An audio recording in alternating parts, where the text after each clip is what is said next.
Hai geng, assalamualaikum warahmatullahi wabarakatuh. Apa kabar kalian semua? Terima kasih ya geng sudah klik video ini, dan yang baru bergabung selamat datang. Baiklah geng, jadi pertemuan kali ini saya akan membahas sekalian, kemudian bercerita tentang yaitu mengenai sebuah tragedi, yang dimana tragedi ini sempat menggegerkan Indonesia geng. Nah, namanya tragedi Sampit geng. Ini tentu sudah tidak asing bagi kalian, karena ini itu adalah sebuah tragedi, peristiwa yang sangat besar saat itu di Indonesia. Yang belum tahu tentang tragedi Sampit ini atau bahkan belum pernah mendengar, kumpul geng. Kita bahas tuntas di sini. Jangan skip ya, keep stay tuh. Let's start.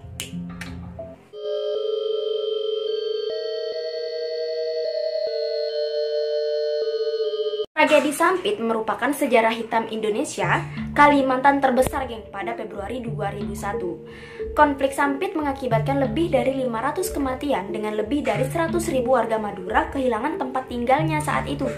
Banyak geng warga Madura yang dipenggal kepalanya oleh suku Hit Hunter Dayak. Rusuhan Sampit ini dikatakan bermula hanya dari perkelahian pelajar SMK di Bamang. Warga Dayak dan Madura terlibat dalam pergaduhan itu geng. Pergaduhan itulah yang memicu konflik antara keluarga dan etnik.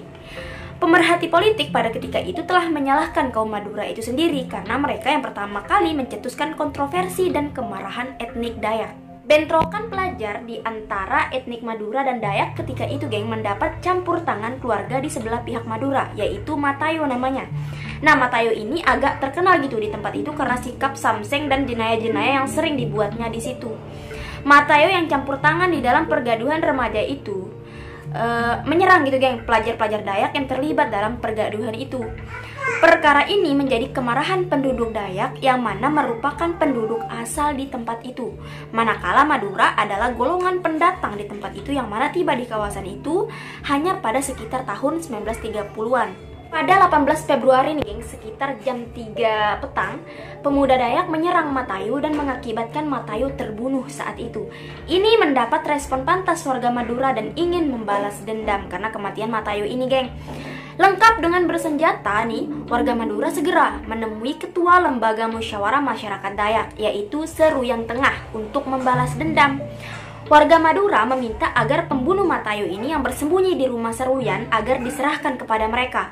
Mereka mengancam untuk membakar rumah Seruyan jika tuntunan mereka ini tidak dipenuhi gitu. Namun di sini geng, pembunuh Matayo ini tidak keluar. Warga Madura kemudian merusakkan pagar, pintu, dan tingkap rumah. Ada usaha untuk membakar rumah Seruyan tapi gagal. Polisi kemudian datang mengawali keadaan gitu, memantau keadaan. Dikarenakan serangan itu tidak terlaksanakan, warga Madura yang datang ke rumah Seruyan itu kemudian mengamuk geng di kawasan yang berdekatan dan membunuh orang-orang Dayak yang tidak bersalah di sekitar itu.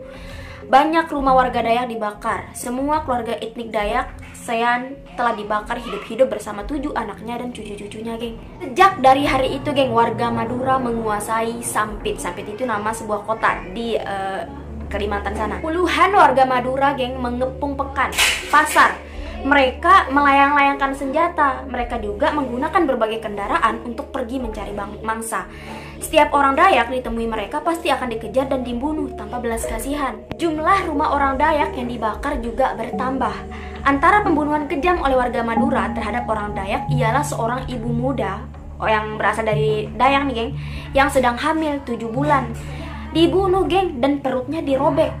Perkara ini dibenarkan oleh Bambang Sakti, orang kenamaan dari Sungai Samba, dan juga dibenarkan oleh wartawan setempat.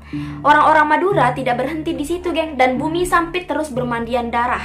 Orang-orang Dayak yang ketakutan terus mereka nih berteriak-teriak gitu. Mereka mencari orang-orang kuat mereka. Seperti mana Panglima Burung katanya geng, yang seolah-olah Panglima Burung ini orang yang sangat kuat gitu, yang mereka harapkan agar bisa membantu mereka.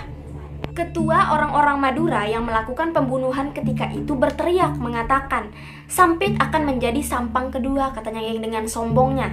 Mereka juga memasang spanduk, selamat datang orang Dayak di kota Sampang, Serambi Mekah.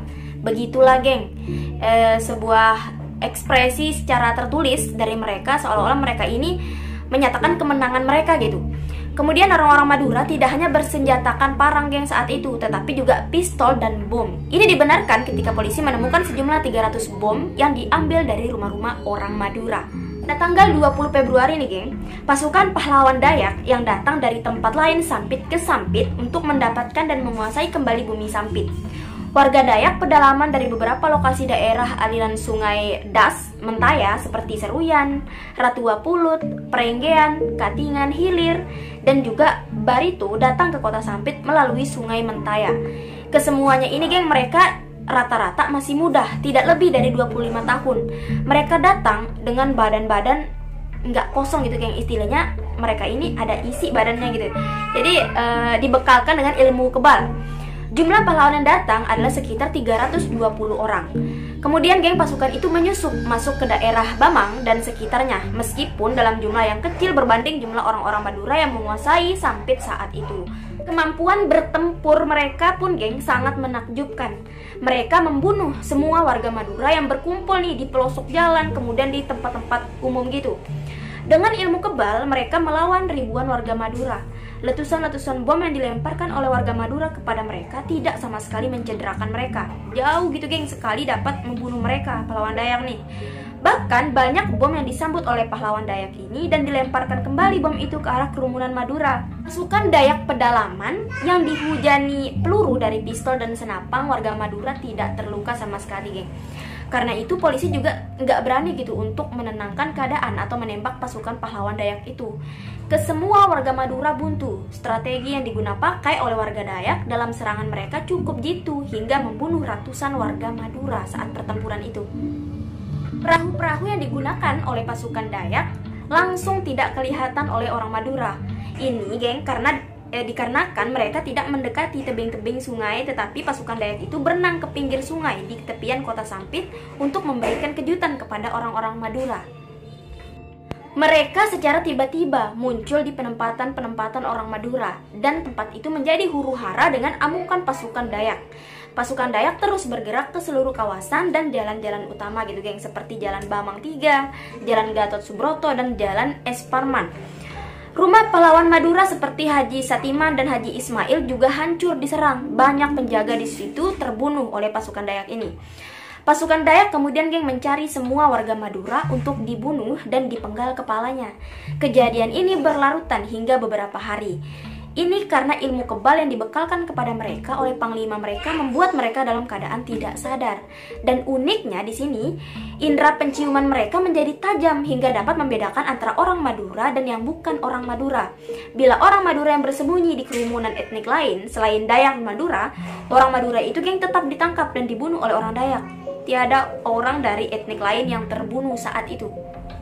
Kerusuhan Sampit ini geng berakhir sekitar bulan Maret 2001. Ratusan mayat orang Madura terapung di sungai dan di jalan raya tanpa kepala geng. Campur tangan tentara pengaman PBB di tempat itu menghasilkan perjanjian damai di antara penduduk Dayak dan Madura di tempat itu. Selain itu, sebuah tugu perdamaian dibina di Sampit. Dari sini bisa kita simpulkan jangan macam-macam dengan orang Dayak. Ini kan berawal dari kerusuhan anak-anak gitu kan, pertempuran anak-anak remaja. Namun orang Madura ini, salah satu dari orang Madura ini ikut campur gitu geng. Bahkan mereka ini berani membunuh orang-orang Dayak yang tidak bersalah sekalipun ya. Makanya mereka ini sama saja membangunkan singa tidur gitu. Sekali orang Dayak bertindak, nggak kesisa. Nah makanya ini disebut dengan kerusuhan Sampit karena memang pertempuran ini terjadi di Kota Sampit, Kalimantan Dayak. Nah di sini geng ada info tambahan nih. Yang pertama, hingga saat ini di Kota Sampit masih kelihatan kesan-kesan rusuhan silam, bekas rumah dan kedai yang terbakar dan juga banyak rumah yang tidak berpenghuni di sana geng. Kemudian kedua, terdapat kuburan besar-besaran korban rusuhan Sampit. Ketiga, ketika rusuhan para pasukan Dayak mengidentikan gitu dirinya dengan kain berwarna merah yang diikat di kepala atau senjata yang digunakan. Kemudian keempat, sejak berakhirnya rusuhan hingga sekarang Sampit menggali perkembangan dan kemajuan yang pesat baik dalam bidang ekonomi maupun industri. Kelima, Sampit kini menjadi kota yang damai, sejahtera penduduknya dan bertoleransi. Itulah geng rangkuman mengenai tragedi Sampit, peristiwa Sampit di Kalimantan. Makanya saya berikan judul Jangan Hina Orang Dayak ya, seperti yang sudah saya paparkan, saya ceritakan tadi ya, memang berawal dari itu tadi geng, orang Dayak yang tidak bersalah banyak yang dibunuh oleh orang-orang Madura ini. Nah, mungkin pembahasan saya, pemaparan saya ada yang kurang, bisa kalian tambah, atau ada yang salah bisa kalian luruskan di kolom komentar. Silahkan di komen ya, geng. Oke, mungkin itu saja yang dapat saya sampaikan. Kurang lebihnya saya minta maaf. Kita ketemu di pembahasan-pembahasan selanjutnya. Thanks for watching. Bye-bye.